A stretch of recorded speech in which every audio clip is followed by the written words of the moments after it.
महाभारत सामने खड़ी है। दोनों सेनाएं युद्ध के मैदान में हैं, दिख रही हैं।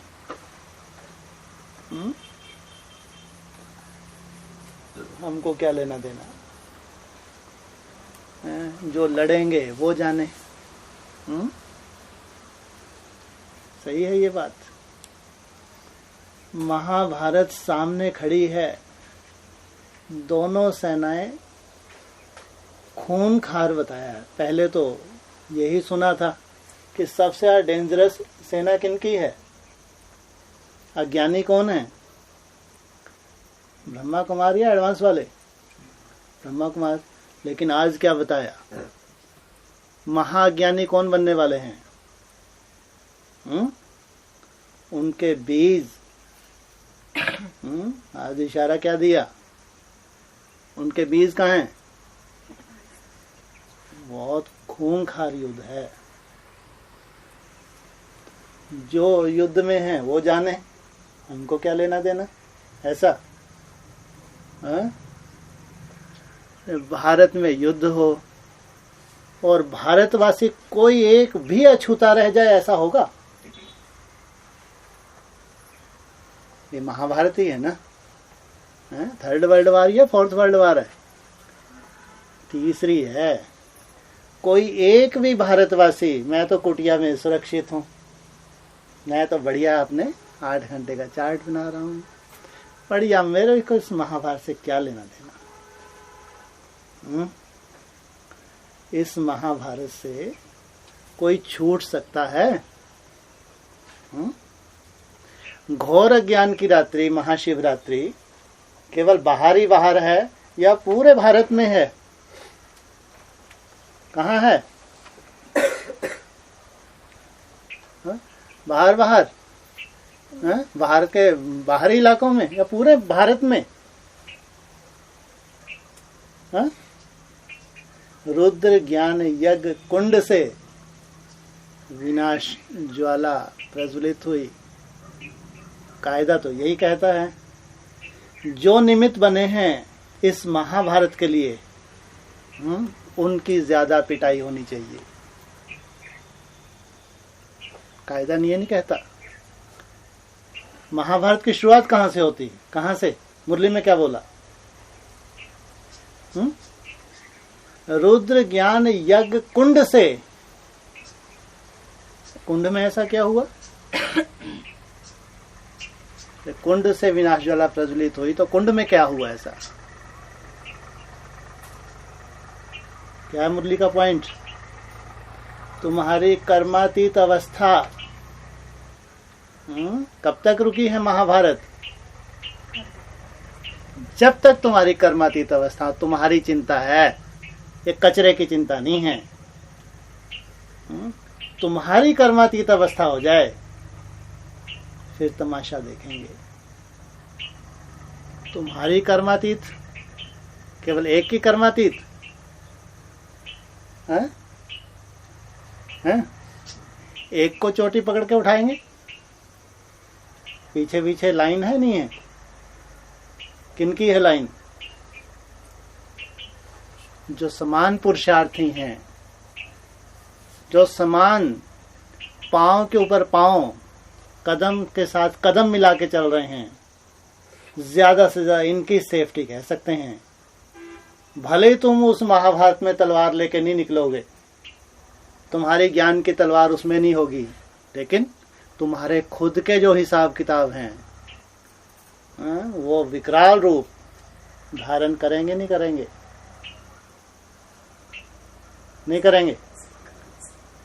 तुम आसमान में पहुंच गए, स्वर्ग में, इतना बड़ा संसार में ढिंडोरा भगवान पीट रहा है, इतना बड़ा ढिंडोरा पीट रहा है। 18 111 महाभारत सामने खड़ी है। गीता का एपिसोड रिपीट होने वाला है। अरे गीता का ज्ञान अभी नहीं सुनाया जा रहा है? अभी गीता का ज्ञान नहीं सुन रहे?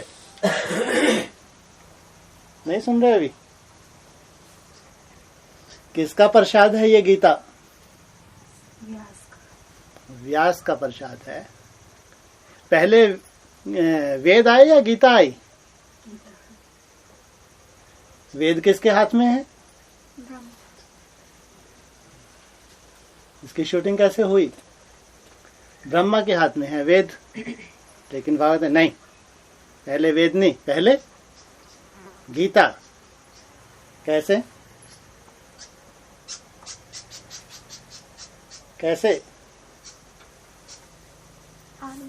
हैं जी? आदि में बताते हैं गीता के श्लोक सुनाते थे। तो वो गीता थी। ऐसे मुरली का क्या पॉइंट है? वेद बाद में, गीता पहले। कैलेंडर भी बना हुआ है। व्यास जी सुना रहे हैं गीता, और लिख कौन रहा है? कौन लिखता है? गणेश लिखता है। मुरली में भी आया, बाप लिखाते थे और बाबा लिखते थे। तो बाप जो लिखाते थे, सार लिखाते थे या विस्तार लिखाते थे? वो था गीता का ज्ञान, सार। फिर विस्तार हुआ। अब फिर सार निकाल के बाप हम बच्चों को अमृत पान करा रहे हैं। ये अमृत की जरूरत कब पड़ती है? तुमको अमर बनाने के लिए। विनाश सामने खड़ा है, तुमको अमर बनाने के लिए इतना सार रूप तुम्हारी बुद्धि में एक्यूरेट ज्ञान बैठ जाए तो समझो बाप का काम हो गया। और लड़ाई भी कितना समय चलेगी? मुरली में कितना समय बताया? 4-5 साल। छोटी मोटी नहीं है। कौन सी शूटिंग आ रही है? कलयुगी शूटिंग। गुड़ी पड़वा हुआ और कलयुगी शूटिंग शुरुआत, और 21 तक चलता है कलयुग का अंत। बहुत भयंकर पिसना है इसमें। ये 4 साल तो जैसे 40 साल की शूटिंग हो जाएगी। 40 साल बाद ही स्वर्ग आते हैं, 4 साल में ही आ जाता है। मुरली में क्या बोला? संगम युग कितने समय का है? 40 वर्ष का। भक्ति मार्ग में बताते हैं कि 40,000 वर्ष अभी कलयुग और चलेगा। तो स्वर्ग तो हथेली पे है। बाबा तो कहते हैं 18 नहीं, 1-2 साल पहले। लेकिन शूटिंग अभी बाकी है। तो ये 4 मत समझो, 40,000 वर्ष समझो। एक एक दिन बहुत भारी होता है। कड़ा कर्म भोग सामने आ जाए, कड़ा कर्म भोग, एक दिन 24 घंटे बहुत बड़े हो जाते हैं। साधारण मत लो, शूटिंग आएगी और निकल जाएगी। अगर अटेंशन ना दिया है धारणाओं के ऊपर, अगर अटेंशन ना दिया है बाबा की याद के ऊपर, कर्म भोग तो तुमको चुकाने ही है।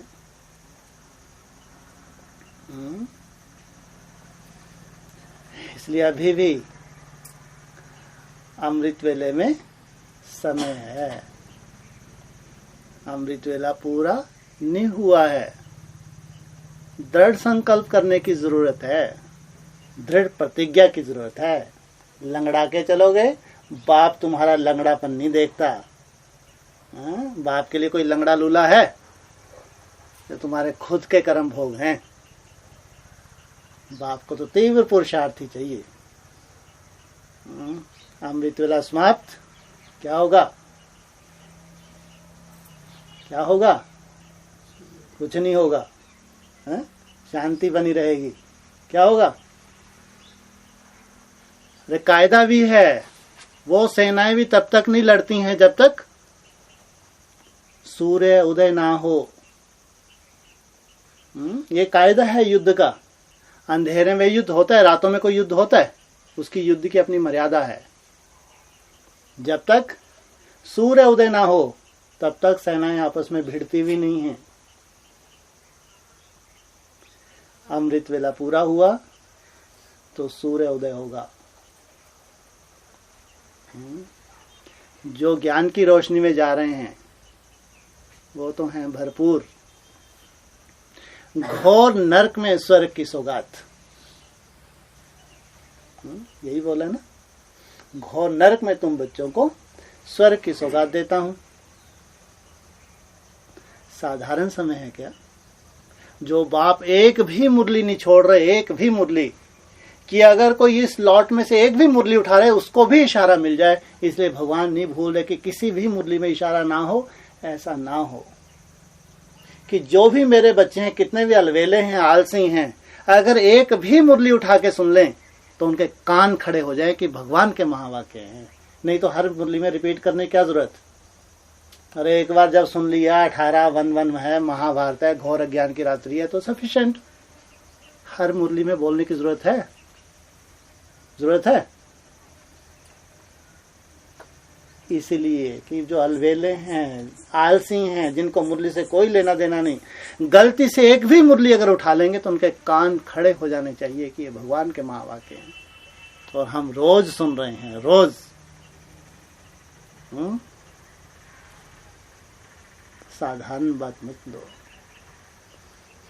भले उस महाभारत में हमारा कोई इंटरफेयर नहीं है, जो 2 सेनाएं सामने खड़ी हैं, लेकिन उनको प्रेरणा देने वाले कौन? कौन? तुम्हारी कर्मातीत अवस्था। सबसे ज्यादा नुकसान तो भारत का है, भारतवासियों का है। ये जो युद्ध सामने खड़ी है, इसमें सबसे ज्यादा नुकसान किसका होने वाला है? भारत और भारतवासियों का। बार बार इनको बाबा इशारा देते हैं कि बच्चे खूब याद करो, बहुत याद करो। खान पान की, रहन सहन की, पवित्रता की मर्यादा, अमृत वेला, ये सब किनके लिए डायरेक्शंस? विदेशियों के लिए। विदेशी फॉलो करेंगे भी नहीं, उन्होंने ना कभी महत्व दिया है ना ही देंगे। केवल बाबा अपने बच्चों को सुरक्षित रखना चाहते हैं, सुरक्षित, इसलिए उनको इशारे दे रहे हैं। बाकी तो गीता का एपिसोड, महाभारत सामने खड़ी है। इसलिए बार बार जो बाप के इशारे मिल रहे हैं तो ये समझदारों के लिए हैं, ये तुम्हारी मेहनत। बार बार फिर वही रिपीट करते हैं, चिंता मत करो अपनी मनसा की, चिंता मत करो अपने आलस की, चिंता करो तो अपनी मेहनत की चिंता करो कि ईमानदारी से जो मेहनत कर रहा हूं, जितनी मेरे को करनी चाहिए, अभी यथाशक्ति चाहिए या ज्यादा से ज्यादा शक्ति लगा देनी है? ज्यादा से ज्यादा शक्ति लगानी है, यथाशक्ति नहीं। जब महाभारत सामने हो, विकराल महाविनाश सामने हो, तो यथाशक्ति से काम चले या ज्यादा से ज्यादा शक्ति लगा देनी होती है? ज्यादा से ज्यादा शक्ति लगा देनी होती है। तो जो प्रकृति का विकराल रूप बाबा बताते हैं, चैतन्य प्रकृति है, कहाँ एड़ी और कहाँ चोटी? चोटी कहाँ है?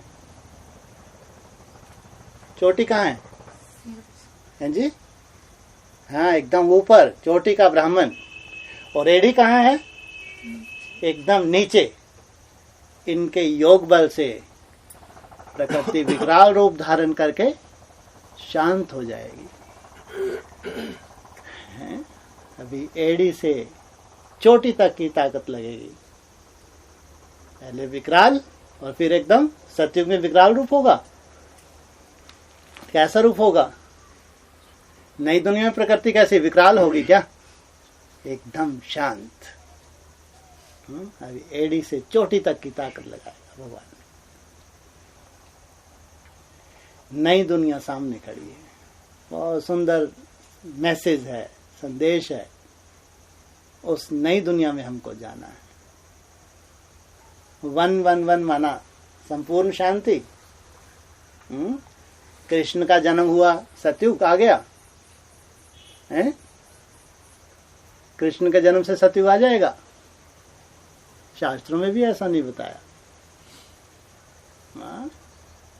कृष्ण का जन्म तो प्रकृति का रूप कैसा दिखाया है?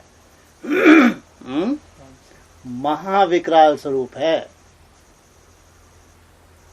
ऋषि मुनि जानते हैं कि अब शांति हो जाएगी, जन्म लेते से शांति नहीं, इसका जन्म ही इसलिए हुआ है कि अंधकार का विनाश करेगा, साधु पुरुषों का उद्धार हो जाएगा। जन्म लेते से उद्धार नहीं हो गया, माना अब ये आ गया, इसका जन्म हो गया, अब हमारा उद्धार होने वाला है, माना टाइम लगता है। इसलिए बाबा कहते हैं ऐसा नहीं कि वन बनवाया पूरे संसार में स्वर्ग आ गया। कितनों के लिए स्वर्ग आया? कितनी इकाई है ये? कितने के लिए? 8 के लिए। बाकी तो जो ग्रह हैं, इनका विकराल स्वरूप जो आपस में टकराने का स्वरूप है, प्रकृति का जो विकराल रूप है, ये बेहद में जो घटनाएं हैं ये साधारण नहीं है ब्राह्मणों की दुनिया में। इसलिए बाबा कहते हैं अभी ज्यादा से ज्यादा मेहनत का समय है, और ये हमारी कमाई हमारे आगे तक काम आने वाली है, घोर अंधकार में हमारे काम आने वाली है। इसलिए कलयुग पांव पसार रहा है। गुड़ी पड़वा से क्या हो जाएगा? युग परिवर्तन होगा, द्वापरकांत संगम होगा, तो कलयुग की शुरुआत। शास्त्रों में भी बताया है सबसे खतरनाक युग था। इसलिए जो अच्छे अच्छे ऋषि मुनि हैं वो भयंकर जाप पहले से शुरू कर देते हैं। ये जो कलयुग है ये बहुत खतरनाक है। इसलिए अपने चार्ट से संतुष्ट नहीं होना है, ज्यादा से ज्यादा मेहनत करनी है। ये कोई बहाना नहीं है कि कोई काम ज्यादा है इसलिए हमारा चार्ट कम हो जाता, नहीं, ये पर्सनल पुरुषार्थ है। इसलिए यही हमारी परीक्षा है। हर काम के बावजूद भी परीक्षा ऐसी होती है या शांति में होती है, ज्यादा से ज्यादा तुमको काम दे दिया जाए, फिर तुमको अटेंशन रखना हो, क्योंकि नंबरवार करना है भगवान को, छटाई करनी है, नंबरवार वर्षा भी देना है। हाँ, सबसे बड़ी सेवा तो ये कहेंगे अपने बुद्धि की एकाग्रता से अनेक भटकी हुई बुद्धियों को एकाग्र करना सबसे बड़ी सेवा है। सबसे बड़ी सेवा कौन सी है? अपनी बुद्धि को एकाग्र करके अनेक आत्माओं की भटकी हुई बुद्धि को एकाग्र करना, इससे बड़ी सेवा कोई नहीं। मन बुद्धि एकाग्र है। अगर कोई सोचे कि हमको 6 महीने का टाइम दे दो, हम कमरे में बैठ जाएं, कोई तूफान आएगा, या शांति में 6 महीने में बढ़िया सबकी बुद्धियों को एकदम शांति पहुंचा देंगे? पहुंचा देंगे शांति? या और ही दरवाजा तोड़ के बाहर भागेंगे? दरवाजा तोड़ के अगर बंद कर दे तो जोर जोर से मुक्के मारे, बाहर निकालो। मैं यहाँ एकांत में बैठ नहीं सकता, इतने संकल्पों के तूफान। इसलिए अगर कर्मणा सेवा मिली हुई है तो तुम्हारे कल्याण के लिए। ये मत सोचो कि हमको एकांत में चांस मिल जाए, अभी चांस नहीं, अभी तो कर्मणा में ही तुम्हारा कल्याण है। लेकिन कर्मणा में भी कर्म करते करते हुए तुमने कितनी मेहनत की, ये है नंबरवार। इसलिए जब मुरली सुन रहे हैं, अटेंशन दो, मुरलियों के ऊपर ध्यान दो। एक एक दिन कम होता जाता है, समय किस तरफ बढ़ रहा है? स्थापना की तरफ भी बढ़ रहा है और विनाश की तरफ भी बढ़ रहा है। सबसे ज्यादा सूक्ष्मता से, बहुत करीबी से समय की जानकारी किसको मिल रही है? सबसे ज्यादा सूक्ष्मता से समय की जानकारी किनको मिल रही है? हैं? सोचो, एडवांस में चर्चा होती है इतनी सूक्ष्मता से, बेसिक में तो इतनी सूक्ष्मता में ले जाने की क्या जरूरत? जरूर भगवान कुछ बच्चों को अटेंशन दिलाना चाहता है, क्योंकि वो सेकंड भी आने वाला है। कितने सेकंड है वो? कितने सेकंड का खेल है? 2 नहीं है? एक ही सेकंड है या 2 हैं? 1 सेकंड है या 2 सेकंड है? 1 सेकंड है। मुरली में तो बोला है 1 सेकंड पहले बाप और फिर तो 2 सेकंड हुआ, 1 सेकंड हुआ। कलयुग अंत ये सेकंड है, फिर सतयुग आदि ये सेकंड है। 1 सेकंड पहले बाप और दूसरे सेकंड तो 2 सेकंड है, 1 सेकंड है।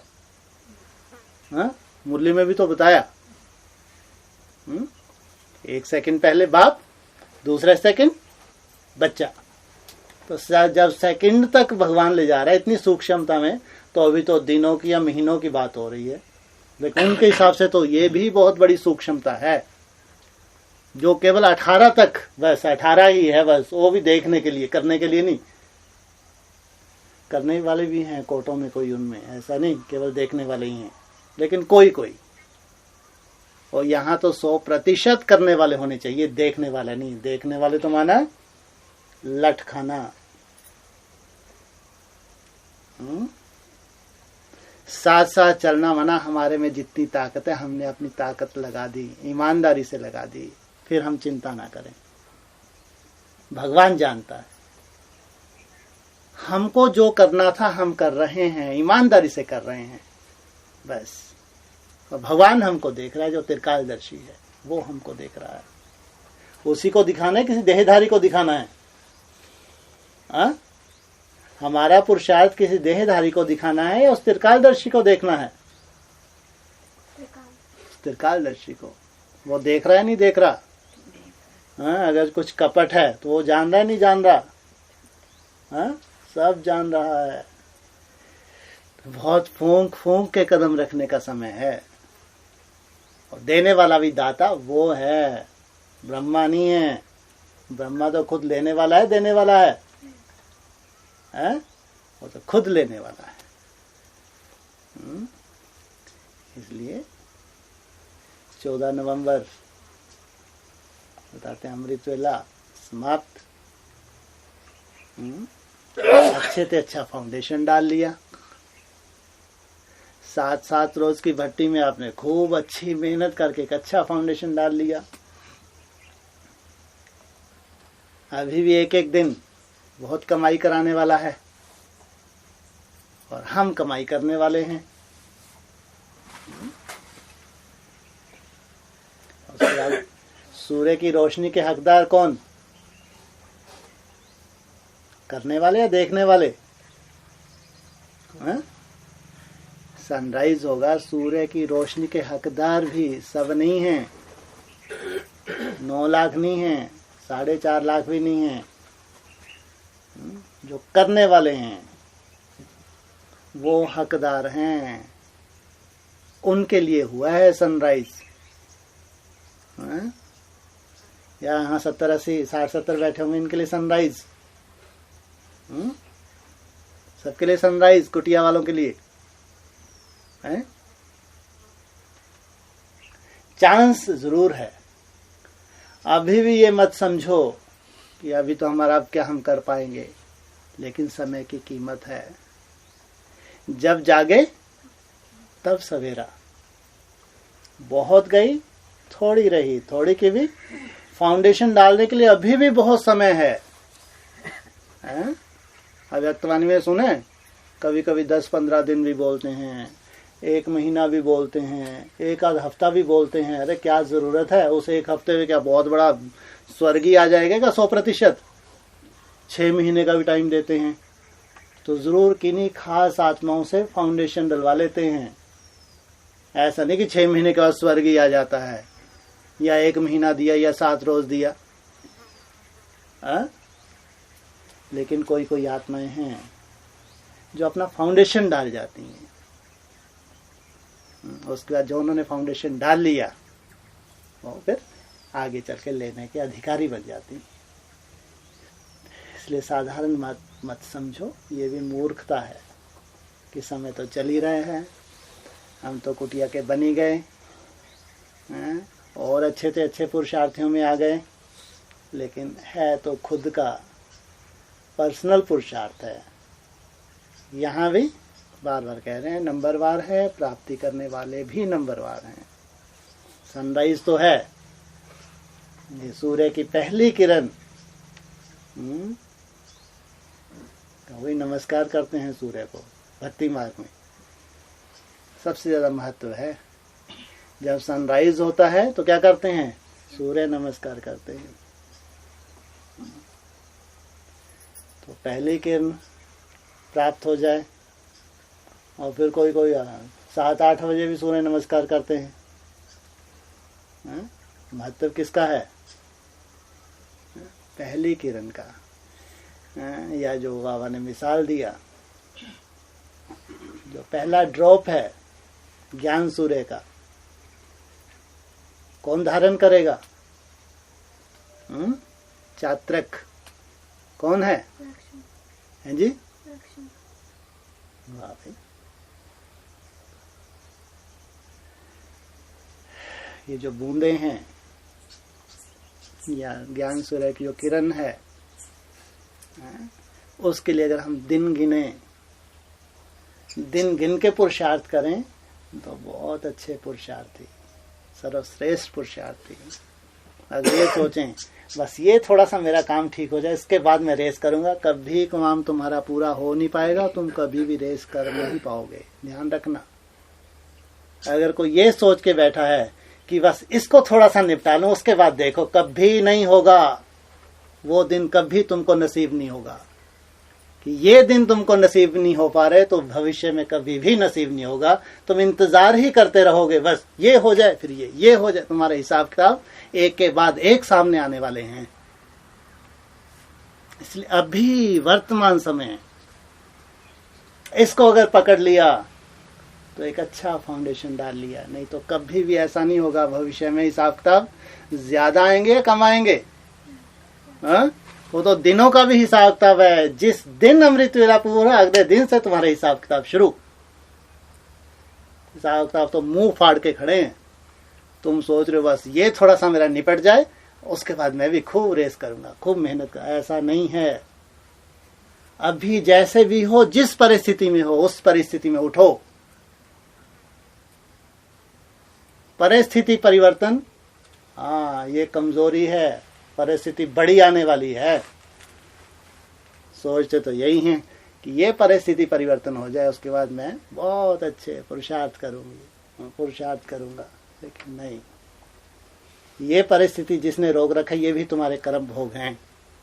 तुमने श्रेष्ठ पुरुषार्थियों के साथ मिलके उस समय का अगर महत्व नहीं जाना तो तुम्हारी परिस्थिति बड़ी हो जाएगी या छोटी हो जाएगी। अरे जब श्रेष्ठ फाउंडेशन डल रहा था, दिन दिन बताए जा रहे थे, तब तो तुमने ध्यान नहीं दिया। और उसके बाद तुमने सोचा अब मेरी परिस्थिति खत्म होने वाली है, परिस्थिति और बड़ा रूप लेके परिवर्तन हो गई। परिस्थिति रूप परिवर्तन हो गया, लेकिन तुम्हारे रूप विकराल हो गया परिस्थिति का। परिस्थिति के आधार से परिवर्तन नहीं, कमजोरी की निशानी है। समय के साथ साथ परिवर्तन। श्रेष्ठ आत्माएं, सुंदर फाउंडेशन डालने वाली आत्माएं। इसलिए परिस्थिति तुम्हारी परिस्थिति है, वो तुम्हारे हिसाब किताब हैं। और तुम्हारे हिसाब किताब चुकतू होने हैं याद की यात्रा से, पवित्रता की पावर से। और तुम्हारी याद की यात्रा अगर बट्ठल है, अगर बंद है, हिसाब किताब बड़ा रूप है, छोटा नहीं है। इसलिए समय के महत्व को जानो। बाबा कहते हैं अभी नहीं, आज से भी, फिर क्या बोलते हैं मुरली में, अभी से भी, फिर मुरली के महावाक्य, डिले इज डेंजर।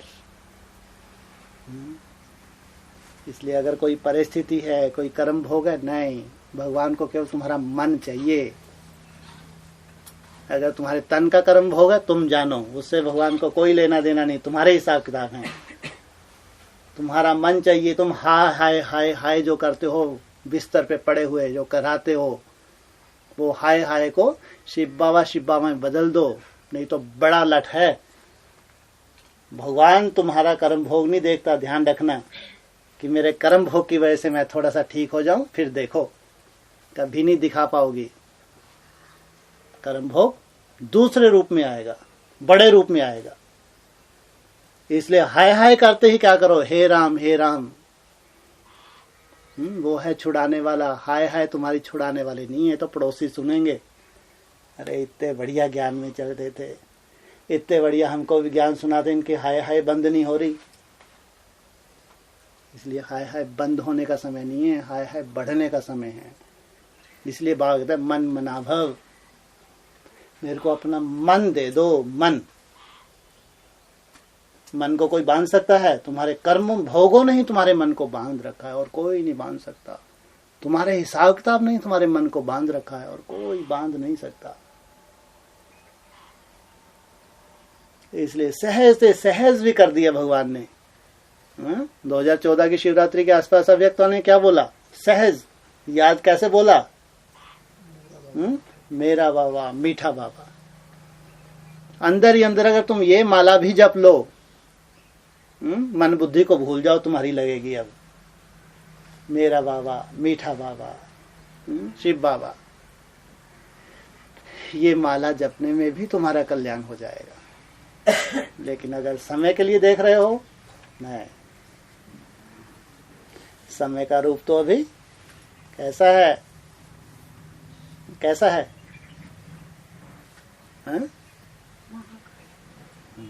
तो उसने सुना बहुत सुंदर आने वाला है। वन समय का रूप कैसा है? सुंदर है या विकराल है? कैसा है? सुंदर है या श्याम है? देवताओं के लिए सुंदर है समय, बहुत सुंदर है। बहुत इंतजार थी समय की, बहुत मुश्किल से आए ये समय, नहीं तो विकराल है, महाभयंकर है। हिसाब किताब बहुत बड़े रूप में सामने आने वाले हैं। तुम्हारे लिए सुंदर नहीं है, श्याम भी नहीं है, महाकाला है। काल का रूप है या महाकाल का रूप है? कैसा रूप बताया बाबा ने? समय का रूप कैसा है अभी? महाकाल, सबको विनाश करेगा। सुंदर से सुंदर भी है। जो श्रेष्ठ पुरुषार्थी हैं उनके लिए सुंदर है, अति सुंदर है। जन्म जन्मांतर इसके लिए तपस्या की है, इस सीन को देखने के लिए तपस्या की है। इतनी सुंदर सीन है, अनेक जन्मों की तपस्या का फल है जो सीन आने वाली है। इसलिए सुंदर से सुंदर भी है, तो श्याम ते श्याम मना महाकाल भी है।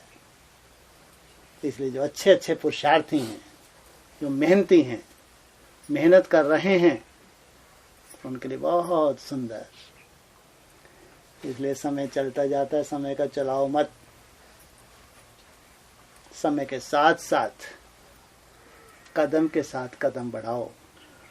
हमको भगवान सैंपल ना बना दे, है? हमको भगवान सैंपल ना बनाए। अरे सैंपल बनना अच्छा है या सैंपल ना बनाए? हाँ? हाँ? हमको भगवान सैंपल ना बना दे कहीं। हाँ? क्या सैंपल बनना अच्छा है या खराब है? अच्छा है। अच्छा है। वो हाँ, हमको भगवान कहीं सैंपल ना बना दे। ये कौन सा सैंपल है इतना खतरनाक? भगवान नहीं चाहता कि ऐसा कोई सैंपल बने। सैंपल से क्या होता है? प्रेरणा मिलती है। सैंपल शोकेस में रखे जाते हैं किस लिए? प्रेरणा के लिए। तो सुंदर सैंपल होते हैं, उनसे प्रेरणा मिलती है। ये कैसा सैंपल है? भगवान तो मना कर रहा है कि ऐसा सैंपल नहीं बनना है। कैसा कोई सैंपल बनने वाले हैं? ये कैसे सैंपल हैं भाई? हाँ, अरे ये कैसे सैंपल हैं? अरे सैंपल को तो शोरूम रखा जाता है ना, उसको देख के तो फैसला करते हैं अंदर माल कैसा है। लेकिन अभी जो सैंपल की बात कर रहे हैं, ये कोई बहुत सुंदर सैंपल है क्या? वो तो ऐसा लगता है बहुत डरावना सैंपल भी बनने वाला है कोई। अरे बाप रे, इनके हिसाब किताब ऐसे, तो ये भी सैंपल हैं जो प्रेरणा देंगे। अरे ऐसा हमको नहीं बनना, भगवान हमको बचाओ। अगर ऐसे हिसाब किताब है तो इससे तो हमको बचाओ। ऐसे भी सैंपल आएंगे सामने। अवज्ञा की है, परवाह ही नहीं की है भगवान की, अवज्ञा की है, ये भी सैंपल हैं। दोनों तरह के सैंपल, अच्छे से अच्छा सैंपल भी है, गंदे से गंदा सैंपल भी है। जैसे बाबा कहते हैं ना, जो 9 रत्नों का मिसाल देते हैं, 8-9 देवताओं की मिसाल देते हैं, तो एक को कैसा सैंपल बताया? वैल्यूलेस। तो वो सैंपल नहीं है क्या? किस लिए है वो सैंपल? बहुत सुंदर है, बहुत सुंदर है। किस लिए है वो सैंपल? किसकी? उसकी शोभा। हाँ, दूसरों की वैल्यू को बताने के लिए। तो ये इसी कैटेगरी के सैंपल हैं। ये दूसरे ब्राह्मणों की वैल्यू बताई जाएगी, इन्होंने मर्यादा का पालन किया, इन्होंने मर्यादा का पालन नहीं किया। ये ऐसे सैंपल भी तैयार होंगे। इसलिए ऐसा सैंपल भगवान हमको ना बनाए। भगवान की कृपा बनी रहे। जो सुंदर दुनिया आने वाली है, जो सुंदर से सुंदर सीन आने वाली है, जो भगवान मेहमान के रूप में आने वाला है, उनकी मेहमान नवाजी करें। भगवान का सुंदर रूप जो कल्याणकारी रूप है, सदा कल्याणकारी है, अकल्याणकारी है? सदा ही शिव है या कभी अकल्याणकारी भी है? सदा ही शिव है। वो सदा शिव तुम्हारे सामने खड़ा है। वो सदा शिव मेहमान बन के आने वाला है। उसकी मेहमान नवाजी के लिए जितनी तपस्या करें उतनी कम है, ताकि उसकी पहली किरण, उसकी एक बूंद, जब सात्विक बूंद, जो चात्रक है, मुंह फुलाई खड़ा है कब से, वो बूंद धारण करेगा तो ब्रह्मा सो विष्णु बन जाएगा। ओम शांति।